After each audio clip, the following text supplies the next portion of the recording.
Good evening. This is CTV News. I'm Patricia Vallone. And I'm Byron Scott. Thank you for joining us. Well, the jury reaches a verdict in the case of a former Prince George's County education official charged in a school lunch scheme. Among the charges against Lynette Mundy, felony theft, filing false public assistance application, and welfare fraud. Rochelle Metzger has more on this story. A jury has convicted former Prince George's School Board member Lynette Mundy of fraudulently obtaining free lunches for her child. The verdict came in late Thursday evening, guilty of theft, fraud, and related charges. A prosecutor describes her reaction to the news. The defendant became hysterical, began shouting and screaming in the courtroom, became very disruptive.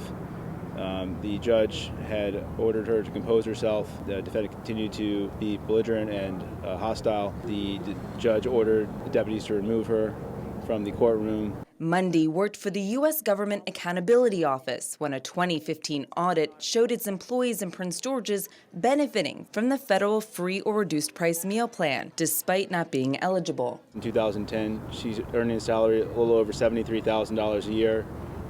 Over the years, it increased to approximately $75,000. When she became appointed to the school board in 2013, she had an additional $18,000 salary. So all told, the last several years, she was making around $95,000. To qualify for the program, an applicant has to earn between $11,600 and $40,000, depending on the size of the household. According to an investigation between 2010 and 2015, Mundy stole more than $1,300 in free lunches for her child. She did pay back most of the money that was stolen. State's Attorney Angela Also Brooks says there's a lesson to be learned. Public integrity is important to us. It's important to this community that we have people in place who lead in this county who our citizens can trust. Now, Mundy faces a maximum of 49 years in prison on all of the charges, but prosecutors say sentencing guidelines will likely dictate a much lighter sentence, anything from probation to 3 years. Sentencing is scheduled for April 28th. In Upper Marlboro, I'm Rochelle Metzger, CTV News. In addition to Mundy, 4 GAO employees and a spouse were also charged in the scheme. Prosecutors say in total the 6 received more than $11,000 in reduced lunches for their children. After a 3-week trial, Brian Mayhew is found guilty for ordering his uncle's murder from a jail cell. Yesterday evening, he and 2 accomplices were convicted of 45 counts, including first-degree murder for killing Nico Mayhew. Now, according to prosecutors, the uncle was set to testify against his nephew for the murders of 2 men in 2011. Jail phone call records show the younger Mayhew ordered co-defendants Anthony Cannon and Stanley Winston to shoot the uncle. 22 hours to make sure what I want done, you hear me? Deep in the game and be out here with his pants around his ankles. Yeah, but see, that's when you supposed to step in and make sure that go accordingly, though. They know what they did to my son. They just blew my child's brains out, and I had to clean up Nico's brains. And I don't think any mother or anybody should have to go through that. And did it without seeming to care or think about the fact that Nico's son, Masai, was going to be there too on a number of the jail calls. They asked, what about that little joint that was with him at the time? And Brian's response was, so what? Now, the victim was holding his 2-year-old son at the time of his death. Sentencing is set to take place on Tuesday.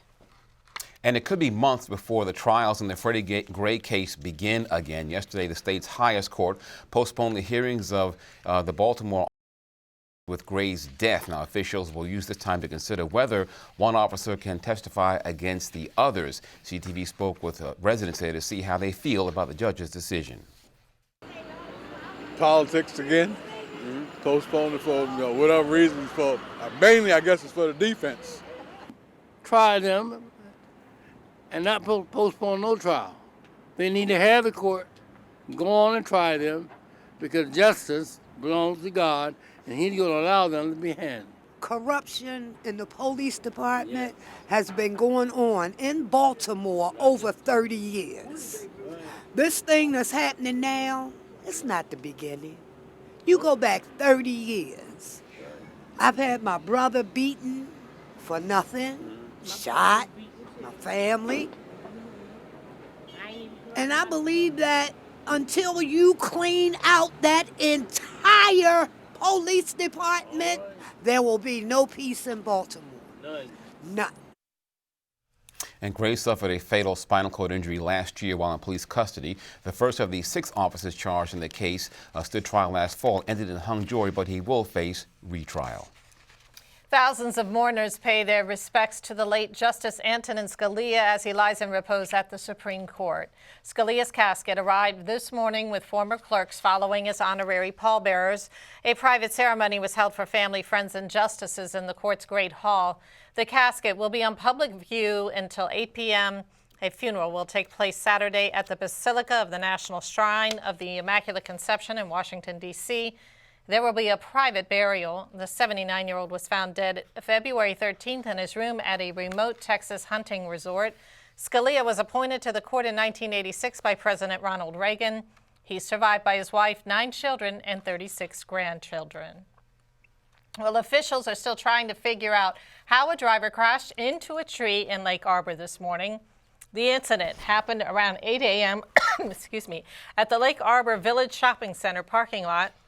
Many businesses are located in that area. Unfortunately, the driver was killed.